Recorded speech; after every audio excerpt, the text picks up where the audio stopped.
AP liquor scam కేసులో arrest అయిన MP Mithun రెడ్డిని సిట్ అధికారులు ఇవాళ న్యాయమూర్తి ముందు హాజరుపరచనున్నారు. ఆయన నుంచి మరింత సమాచారం రాబట్టడం కోసం కస్టడీకి ఇవ్వాలని కోరనున్నారు. నిన్న 6 గంటల పాటు మిథున్ రెడ్డిని ప్రశ్నించిన సిట్ అధికారులు ఆయన్ను అరెస్ట్ చేశారు.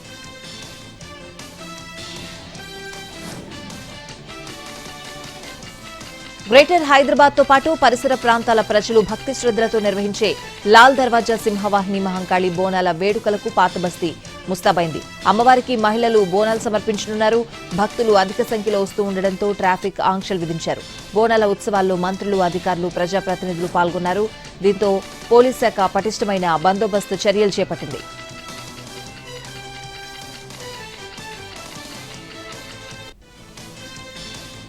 తెలంగాణలో నిర్వహించనున్న కులగణన కేవలం డేటా సేకరణ మాత్రమే కాదని, ఇది తెలంగాణ రాష్ట్ర మెగా హెల్త్ చెకప్ కు ఉపయోగపడుతుందని సీఎం రేవంత్ రెడ్డి అన్నారు. బీసీల అభ్యున్నతికి, సామాజిక న్యాయం అమలుకు కులగణన ఎంతగానో తోడ్పడుతుందని ఆయన పేర్కొన్నారు. కులగణనపై supreme court retired judge justice Sudarshan Reddy నేతృత్వంలోని నిపుణుల కమిటీ ఎంసీహెచ్ఆర్డీలో ముఖ్యమంత్రితో సమావేశమైంది. కమిటీ 300 పేజీల నివేదికను ప్రభుత్వానికి సమర్పించింది. కమిటీ చేసిన సూచనలపై మంత్రివర్గంలో చర్చించి ప్రభుత్వం నిర్ణయం తీసుకోనుంది. వెనుకబాటుతనంలో గ్రామీణ, పట్టణ ప్రాంతాల మధ్య ఉన్న వ్యత్యాసాలు, వాటికి గల కారణాలను అధ్యయనం చేయాలని సూచించారు. అర్హులైన వారందరికీ సంక్షేమ పథకాలు అందేలా చర్యలు తీసుకుంటామని హామీ ఇచ్చారు. రాష్ట్రంలో నిర్వహించిన ఈ సర్వే చారిత్రాత్మకమైనదని ఆయన అన్నారు. ఇది దేశానికే రోల్ మోడల్ గా నిలుస్తుందని నిపుణుల కమిటీ అభిప్రాయపడింది.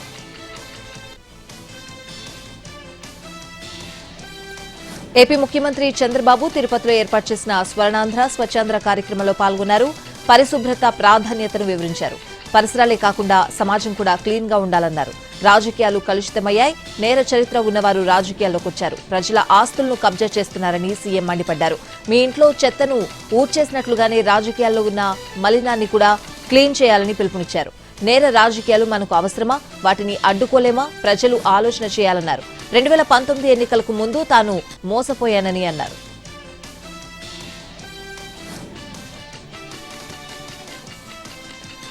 ఇటీవల బంగారుపాళ్యం రైతుల దగ్గరకు జగన్ వచ్చి హడావుడి చేశారని సీఎం చంద్రబాబు అన్నారు. కూటమి ప్రభుత్వం రైతులను ఆదుకోవాలనే సదుద్దేశంతో టన్ను మామిడికి 12,000 ఇచ్చేలా చేసిందని అన్నారు.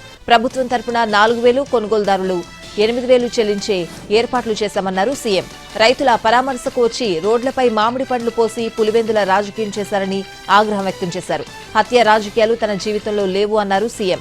రాష్ట్రంలో శాంతి భద్రతలు కాపాడాలని, ప్రజలకు భద్రత కల్పించాలని భావించారని వెల్లడించారు.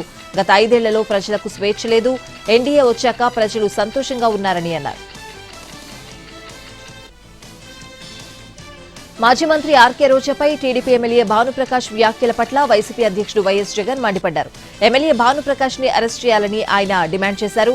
రోజాకు సంఘీభావం తెలుపుతూ ట్వీట్ చేశారు జగన్. మాజీ మంత్రి ఆర్కే రోజా సెల్వమణిపై టీడీపీ ఎమ్మెల్యే గాలి భానుప్రకాష్ చేసిన వ్యాఖ్యలు అత్యంత హేయమని, టీడీపీలో దారుణంగా మారిన దుష్ట సంస్కృతికి ఆ వ్యాఖ్యలు అద్దం పడుతున్నాయని ఆగ్రహం వ్యక్తం చేశారు. ప్రభుత్వ తప్పిదాలను ఎత్తిచూపుతూ గట్టిగా మాట్లాడుతున్నందుకు, వాటిని ప్రశ్నిస్తున్నందుకు ఓర్చుకోలేక రోజాను అత్యంత అసభ్యకరమైన పదజాలంతో దూషించారని అన్నారు. హైదరాబాద్ మెట్రో ఫేజ్ 2A అనుమతి కోసం కేంద్రంపై ఒత్తిడి పెంచాలని తెలంగాణ ప్రభుత్వం నిర్ణయించింది. రాజకీయాలకు అతీతంగా మెట్రో అనుమతి కోసం ప్రయత్నం చేస్తామంటున్నారు డిప్యూటీ సీఎం భట్టి విక్రమార్క. ప్రధాని అపాయింట్మెంట్ కోరామని తెలిపారు. కేంద్రం అంచనాలు, డిజైన్ బాగున్నా నిధులు మాత్రం ఇవ్వడం లేదని మంత్రి కోమటిరెడ్డి వెంకటరెడ్డి చెప్పారు. మెట్రో ఎండీతో తెలంగాణ ఎంపీల సమావేశంలో మెట్రో ఫేజ్ 2A పై చర్చించారు. మెట్రో నష్టాలపైన ఎంపీలు డిస్కస్ చేశారు. ఎల్ఎన్టీని కూడా పిలవాలని బీజేపీ ఎంపీ కొండా విశ్వేశ్వరరెడ్డి సూచించారు. ఎల్ఎన్టీకి ప్రభుత్వం భూములు ఇచ్చింది కానీ ఇన్ఫ్రాస్ట్రక్చర్ పెంచుకోలేదు, అందుకే లాస్ అని మెట్రో ఎండీ ఎన్వీఎస్ రెడ్డి చెప్పారు. ముందు కేంద్రం అప్రూవల్ ఇచ్చిన తర్వాత మిగిలిన రూట్స్ పై చర్చ చేద్దామని మెట్రో ఎండీ చెప్పారు. భవిష్యత్తులో ట్రాఫిక్ అవసరాలు దృష్టిలో పెట్టుకుని ఫేజ్ 2 మెట్రోను 2 కేటగిరీలుగా విస్తృత ప్రణాళికతో రూపొందించామన్నారు మంత్రి కోమటిరెడ్డి వెంకటరెడ్డి.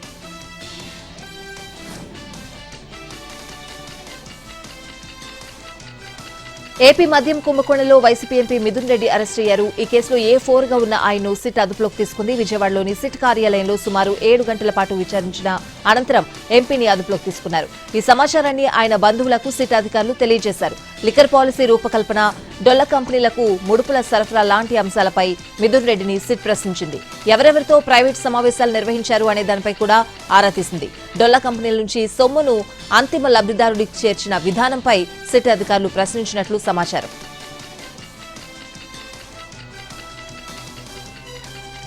ఓఆర్ఆర్కు లోపల ఉన్న కాలుష్యకారక పరిశ్రమలన్నింటినీ ఔటర్ రింగ్ రోడ్డుకు వెలుపల తరలించే ప్రక్రియను వేగవంతం చేయాలని డిప్యూటీ సీఎం భట్టి విక్రమార్క అధికారులను ఆదేశించారు. పరిశ్రమల తరలింపు కోసం విధి విధానాలు రూపొందించాలని అన్నారు. తరలింపు ప్రక్రియకు తుది గడువును ఖరారు చేయాలని సబ్ కమిటీ సభ్యులు అధికారులను డిప్యూటీ సీఎం ఆదేశించారు. రాజీవ్ స్వగృహ పథకం కింద వివిధ దశల్లో ఉన్న ఇళ్లు, హౌసింగ్ బోర్డు ఆధ్వర్యంలోని ఖాళీ స్థలాల విక్రయాలపై చర్చించారు. హౌసింగ్ బోర్డు ఆధ్వర్యంలో కొనసాగే బహిరంగ వేలం ప్రక్రియ పారదర్శకంగా జరిగేలా జాగ్రత్తలు తీసుకోవాలని భట్టి సూచించారు. సామాన్యులు, మధ్యతరగతి వర్గాలకు ఇళ్లు అందుబాటులో ఉండేలా హౌసింగ్ బోర్డు అధికారులు చర్యలు చేపట్టాలని అన్నారు. నెల రోజుల వ్యవధిలో వివిధ శాఖల ఆదాయాల పెరుగుదలపై అధికారులు సమావేశంలో డిప్యూటీ సీఎంకు నివేదిక సమర్పించారు. కమర్షియల్ ట్యాక్స్ శాఖలో 1.8%, స్టాంప్స్ రిజిస్ట్రేషన్ శాఖలో 3.6%, గనుల శాఖలో 7% ఆదాయం పెరుగుదల ఉన్నట్లు అధికారులు మంత్రులకు నివేదించారు.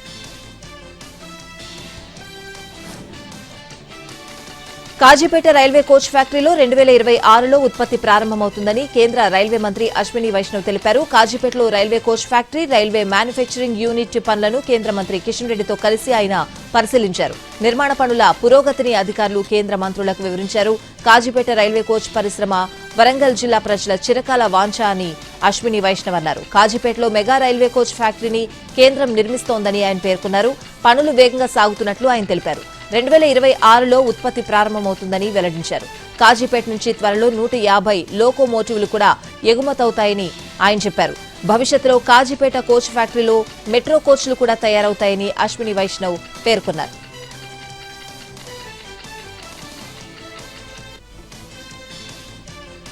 కాజీపేట కోచ్ ఫ్యాక్టరీ డిమాండ్ 40 ఏళ్ల నుంచి ఉందని మాజీ ప్రధాని పివి నరసింహరావు కూడా అందుకోసం ప్రయత్నాలు చేశారని కేంద్ర మంత్రి కిషన్ రెడ్డి గుర్తు చేశారు. మోడీ ప్రధాని అయ్యాక ఆ కోరిక నెరవేరిందని అన్నారు. విమానాశ్రయం విషయంలోనూ ముందడుగు పడిందని, రాష్ట్ర ప్రభుత్వం భూమిని పౌర విమానయాన శాఖకు అప్పగిస్తే మిగతా ప్రక్రియ వేగంగా పూర్తవుతుందని చెప్పారు.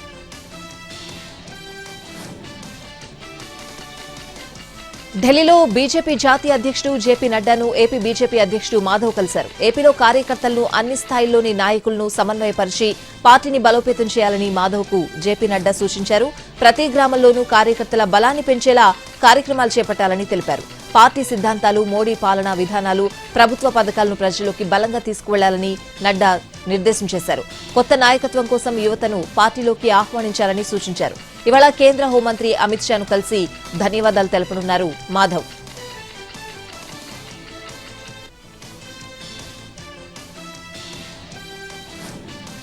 మాజీ మంత్రి జగదీష్ రెడ్డి మరోసారి హాట్ కామెంట్స్ చేశారు. రైతాంగానికి నీళ్లిచ్చే తీరిక కూడా సీఎం రేవంత్ రెడ్డికి లేదని ఎద్దేవా చేశారు. చీటికి మాటికి ఢిల్లీకి వెళ్లడం తప్ప రైతుల కష్టాలు ఆయనకు పట్టవన్నారు. కాంగ్రెస్ ప్రభుత్వం నిర్లక్ష్యంతో వ్యవసాయ రంగంపై విన్యాసాలు చేస్తోందని ఆరోపించారు. వర్షాభావ పరిస్థితులతో నారుమళ్లు, విత్తనాలు ఎండిపోయే పరిస్థితి వచ్చిందని అన్నారు. ఒక్క బటన్ నొక్కితే చాలు కాళేశ్వరం ప్రాజెక్టు ద్వారా చివరి భూముల వరకు నీళ్లందుతాయన్నారు.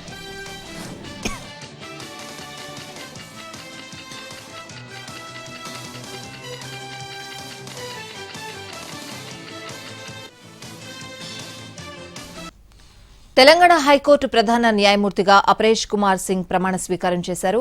రాజ్భవన్లో గవర్నర్ జిష్ణుదేవ్ వర్మ ఆయనతో ప్రమాణం చేయించారు. ఆ తర్వాత గవర్నర్ సీఎం రేవంత్ రెడ్డి శుభాకాంక్షలు చెప్పారు.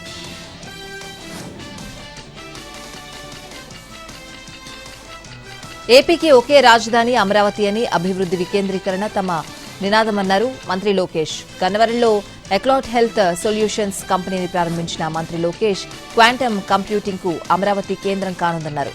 అనంతపూర్కు కియా, రెన్యూవబుల్ ఎనర్జీ సంస్థలు కర్నూలు, అనంతపురానికి తీసుకొస్తున్నామని అన్నారు. కడప, చిత్తూరుకు ఎలక్ట్రానిక్ మ్యానుఫ్యాక్చరింగ్ కంపెనీలు వచ్చాయన్నారు లోకేష్.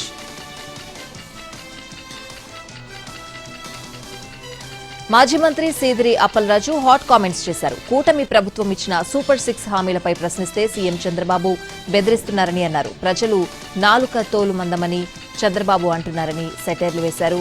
అడిగితే కేసులు పెడతామని భయపెడుతున్నారని సీదిరి అప్పలరాజు మండిపడ్డారు. కాపు ఉద్యమ నాయకుడు ముద్రగడ పద్మనాభం అస్వస్థతకు గురయ్యారు. అయినా కొంతకాలంగా ప్రోస్టేట్ క్యాన్సర్తో బాధపడుతున్నారు. మెరుగైన వైద్యం కోసం కాకినాడ నుంచి హైదరాబాద్కు తీసుకొచ్చారు కుటుంబ సభ్యులు. అనారోగ్య పరిస్థితుల దృష్ట్యా ఆయన ప్రత్యక్ష రాజకీయాలకు దూరంగా ఉంటున్నారు. జనగామ జిల్లాలో భారీ వర్షం కురిసింది. దాంతో హైదరాబాద్ రోడ్డుతో పాటు పలు కాలనీలు జలమయమయ్యాయి. హైదరాబాద్ వరంగల్ ప్రధాన రహదారిపై వరద నీరు చేరడంతో రోడ్డు చెరువును తలపించింది. చాలాసేపు వాహనదారులు ఇబ్బంది పడ్డారు. వర్షాలు లేక వేసిన పంటలు ఎండిపోయే దశలో వర్షాలు కురవడంతో అన్నదాతలు కాస్త ఊపిరి పీల్చుకున్నారు. హైదరాబాద్ లో శనివారం సాయంత్రం మరోసారి భారీ వర్షం కురిసింది. ఉప్పల్, ఎల్బీనగర్, నాగోల్, ఉస్మానియా విశ్వవిద్యాలయం, విద్యానగర్, నల్లకుంట, సికింద్రాబాద్, జవహర్ నగర్, మారేడుపల్లి, చిలకలగూడ, కుకట్పల్లితో పాటు పలు ప్రాంతాల్లో వాన పడింది. నగరంలో కురిసిన వర్షానికి ప్రధాన రహదారులపైకి నీరు చేరింది. దీంతో పలు ప్రాంతాల్లో ట్రాఫిక్ జామ్ అయింది. పంజగుట్ట, లింగంపల్లి మార్గాల్లో వాహనాలు నెమ్మదిగా కదిలాయి. పలు చోట్ల ట్రాఫిక్ కు అంతరాయం కలిగింది. బేగంపేట ప్రాంతంలో కూడా భారీగా ట్రాఫిక్ జామ్ ఏర్పడింది. ట్రాఫిక్ రద్దీని క్రమబద్దీకరించేందుకు పోలీసులు చర్యలు చేపట్టారు. గచ్చిబౌలి, హైటెక్ సిటీ, మాదాపూర్ ప్రాంతాల్లోనూ ట్రాఫిక్ నిలిచిపోయింది.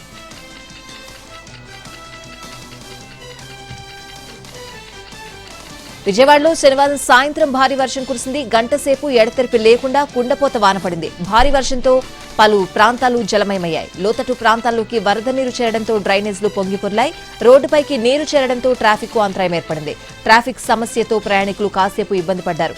అయితే గత 2-3 రోజులు ఎండలు, ఉక్కపోతతో ఇబ్బంది పడిన నగరవాసులకు వానలు కాస్త ఉపశమనం కలిగించాయి. యాదాద్రి జిల్లా చౌటుప్పల్ మండలంలో వర్షం బీభత్సం సృష్టించింది. ఈదురుగాలులతో కూడిన భారీ వాన పడింది. దాంతో పలుచోట్ల వృక్షాలు నేలకొరిగాయి. లింగారెడ్డిగూడెంలో రోడ్డుపై ఓ భారీ చెట్టు కూలింది. దీంతో వాహనాల రాకపోకలకు అంతరాయం ఏర్పడింది. వెంటనే స్పందించిన పోలీసులు జేసీబీ సాయంతో చెట్టు కొమ్మలను తొలగించారు.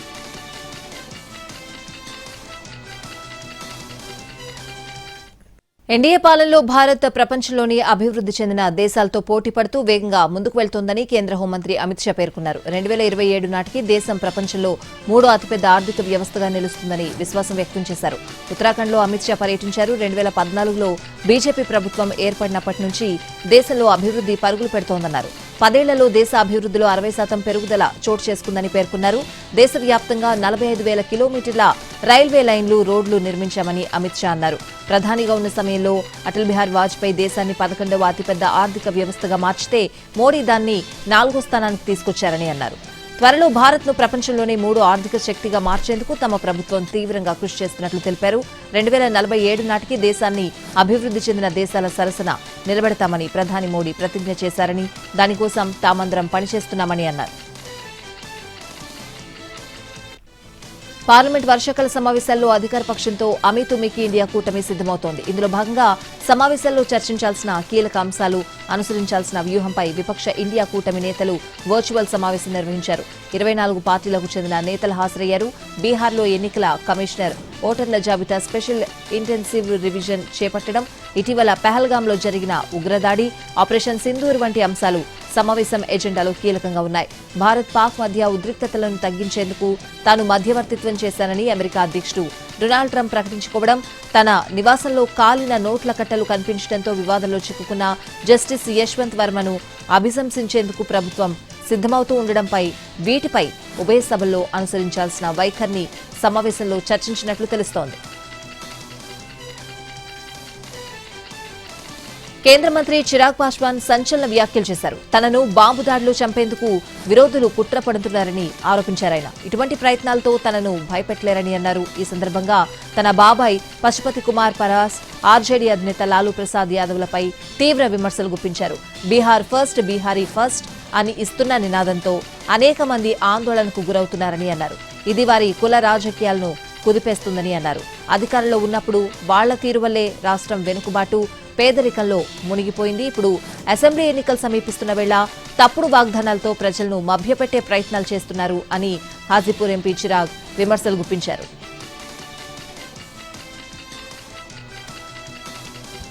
జమ్మూ కశ్మీర్లోని పెహల్గాం ఉగ్రదాడి ఘటన తర్వాత ఉగ్రవాదులను పెంచి పోషిస్తున్న పాకిస్తాన్తో పలు ద్వైపాక్షిక ఇతర సంబంధాలను భారత్ తెంచుకుంది. అయితే తాజాగా వరల్డ్ ఛాంపియన్షిప్ ఆఫ్ లెజెండ్స్ టోర్నీకి బీసీసీఐ అనుమతించడాన్ని శివసేన యూబీటీ ఎంపీ ప్రియాంక చతుర్వేది తప్పుబట్టారు. పెహల్గాం ఉగ్రదాడి తర్వాత పాక్తో ఎలాంటి సంబంధాలు ఉండవని కేంద్ర ప్రభుత్వం చెప్పిన విషయాన్ని ఆమె భారత్ క్రికెట్ బోర్డుకు గుర్తు చేశారు. పెహల్గాంలో దాడులకు పాల్పడిన ఉగ్రవాదులను పట్టుకోకముందే పాక్తో మ్యాచ్లు ఆడడం సరికాదని వ్యాఖ్యానించారు. పాకిస్తాన్తో ఎలాంటి సంబంధాలు లేవని కేంద్ర ప్రభుత్వం ప్రకటించినప్పటికీ బీసీసీఐ ఇలాంటి నిర్ణయాలు తీసుకుంటూ ఉంటే మోడీ ప్రభుత్వం ఏం చేస్తోందని ప్రియాంక చతుర్వేది ప్రశ్నించారు. తమ వారిని కోల్పోయిన కుటుంబాలు శోకసంద్రంలో మునిగిపోయి ఉంటే బీసీసీఐ, ఐసీసీలు తమ డబ్బు గురించి ఆలోచించడం వారి నైతికతను ప్రశ్నిస్తోందని అన్నారు.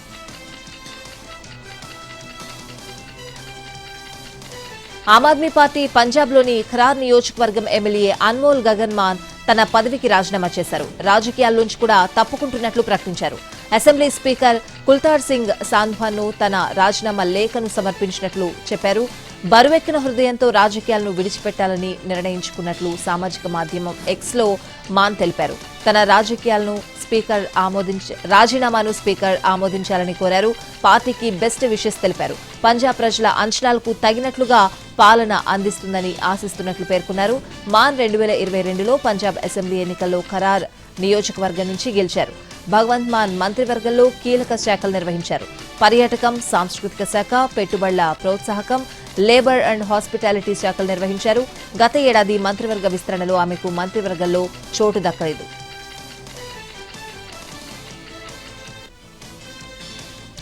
అనాది కాలం నాటి ఆచారానికి హిమాచల్ ప్రదేశ్లోని ఓ గ్రామం వేదికగా మారింది. హట్టి తెగకు చెందిన ఇద్దరు అన్నదమ్ముళ్లకు ఒకే అమ్మాయిని పెళ్లి చేశారు. ఈ ఘటన ఆ రాష్ట్రంలోని సిర్మౌర్ జిల్లాలో జరిగింది. షిలాయ్ గ్రామానికి చెందిన ప్రదీప్ నేగి, కపిల్ నేగి అనే అన్నదమ్ములు సమీపంలోని కునత్ గ్రామానికి చెందిన సునీత చౌహాన్ అనే అమ్మాయిని మ్యారేజ్ చేసుకున్నారు. ఆ ముగ్గురు హట్టి తెగకు చెందినట్లు తెలుస్తోంది. అయితే ఆ తెగలో ఇన్నాళ్ల వరకు ఆ వివాహ సంప్రదాయం చాలా గోప్యంగా జరిగేది. కానీ నేగి సోదరులు మాత్రం తమ పెళ్లిని ఘనంగా చేసుకున్నారు. శతాబ్దాల క్రితం నాటి సంప్రదాయాన్ని నిలబెట్టినట్లు వాళ్లు చెప్పుకుంటున్నారు. ప్రపంచంలోనే అత్యంత భారీ జల విద్యుత్ ప్రాజెక్టు నిర్మాణాన్ని చైనా ప్రారంభించింది. ఈ ప్రాజెక్టు పనుల కార్యక్రమంలో చైనా ప్రధాని లీ కియాంగ్ పాల్గొన్నారు. టిబెట్లోని బ్రహ్మపుత్ర నదిపై చేపడుతున్న ఈ వివాదాస్పద ప్రాజెక్టు కోసం డ్రాగన్ దాదాపు 1.2 ట్రిలియన్ యువాన్లు అంటే సుమారు 14 లక్షల కోట్లు ఖర్చు పెట్టనున్నట్లు అంచనా. ఈ ప్రాజెక్టుపై భారత్, బంగ్లాదేశ్లు ఆందోళన వ్యక్తం చేస్తున్నాయి. జయశంకర్ భూపాలపల్లి జిల్లా కాటారం మండలం మంధని కాటారం ప్రధాన రహదారిపై రోడ్డు ప్రమాదం జరిగింది. బైక్ ను వెనకాల నుంచి లారీ ఢీకొట్టింది. దీంతో బైక్ అదుపు తప్పి లారీ వెనుక టైర్ కింద పడ్డంతో రమేష్ కాలు నుజ్జునుజ్జైంది. రోడ్డుపై కొట్టుమిట్టాడుతూ ఉండగా గమనించిన స్థానికులు వెంటనే అంబులెన్స్ లో భూపాలపల్లి ప్రభుత్వ హాస్పిటల్కి తరలించారు. బాధితుడు రమేష్ కు న్యాయం చేయాలంటూ బంధువులు, స్థానికులు ధర్నాకు దిగారు. పోలీసులు జోక్యం చేసుకుని సాయం చేస్తామని హామీ ఇవ్వడంతో ఆందోళన విరమించారు.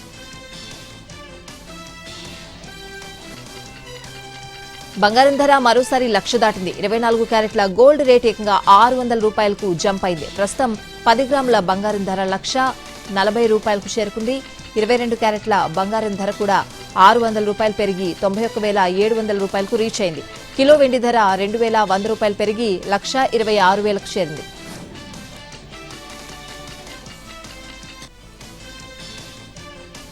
ఆంధ్రప్రదేశ్లో అనేక అవకాశాలున్నాయని ప్రముఖ పారిశ్రామికవేత్త ఆనంద్ మహీంద్రా అన్నారు. రాష్ట్రంలో solar energy, micro irrigation, tourism విభాగాల్లో పెట్టుబడులు పెట్టే అంశంపై తమ బృందాలు ఆంధ్రప్రదేశ్తో చర్చలు జరుపుతున్నాయని పేర్కొన్నారు. ఈ మేరకు ఎక్స్లో పోస్ట్ పెట్టారు. మంత్రి నారా లోకేష్ పెట్టిన పోస్టుకు బదులిస్తూ ఆంధ్రప్రదేశ్ ప్రయాణంలో భాగస్వామ్యం అవుతున్నందుకు సంతోషంగా ఉందన్నారు. మహీంద్రా నుంచి ప్యూరియో ట్రక్ తెలుగు అడ్వర్టైజ్మెంట్ ను తన ఎక్స్ వేదికగా ఆనంద్ మహీంద్రా శుక్రవారం పోస్ట్ చేశారు.